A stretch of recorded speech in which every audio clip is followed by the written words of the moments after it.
The arrival of any new car always creates a stir.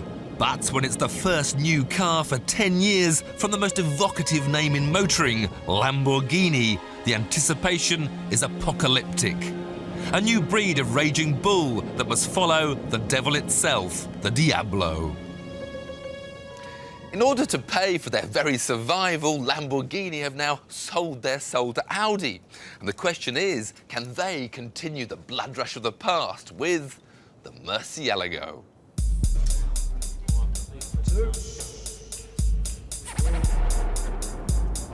Visually, it inherits much of the Diablo's lines, but they've been tidied up. Its narrow waistline has been filled in, the rebellious look tamed down a little. No monstrous rear wings anymore. While the Diablo was styled by Marcello Gandini, the Murci'lago has been penned by a Belgian. It's still a stunning machine, but it's not so much of a teenage tearaway. It's grown up on the outside, and the same can be said for the inside. You still enter via the evocative scissor doors, but you're no longer greeted by a schoolboy's bedroom filled with bits of carbon fibre and clumsy plastic switchgear. Instead, you're surrounded by discreet two-tone leather. The Audi influence is obvious. But any worries that the Lambo's got any quieter are silenced by a twist of the key.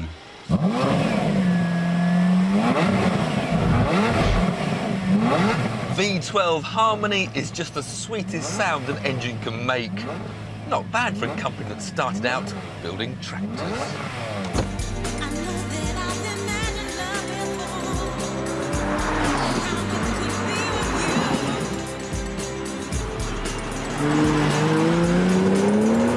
Unfortunately, if you want to make a rapid getaway, you're more likely to be greeted by the stench of slipping clutch than the aroma of burning rubber. Because since the early Diablos, four-wheel drive has been a Lamborghini trait. And now they've got an added insult to injury by installing traction control. Both were introduced because Lamborghini felt some of their customers needed a bit of security. But I'm sorry, this is not a Honda Civic, it's an Italian supercar. And if it scares you, you should go and buy something else. This may be the first Lamborghini to have a 6-speed gearbox, but you never need two of them because the 7,800 RPM red line is good enough for nearly 90 miles an hour in second. I have to admit that in everyday use, you wouldn't really know it was four-wheel drive. In a straight line or on the exit of some corners, the variable system will put 95% of the torque to the rear wheels, but it still only does it when it wants to, even with the traction control switched off. Too much power too soon will push the front of the car wide, so you need to be patient with the throttle before flooring it and letting the Murci'lago dance. The famous V12 engine now sits some 2 inches lower in the chassis to help with the handling, and it's been stretched from 6 to 6.2 litres, raising the power to 570 bhp. The Murci'lago will take just 60 in just 4 seconds and on to 205 miles an hour should you so wish. And it will also relieve you of £158,000 for the pleasure of doing it.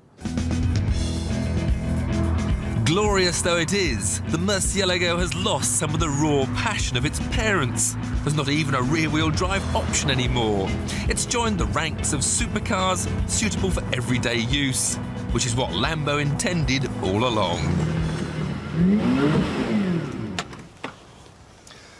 But in so doing, it's lost a little of what I loved about Lamborghinis. They used to be outrageous. Now, they're almost respectable.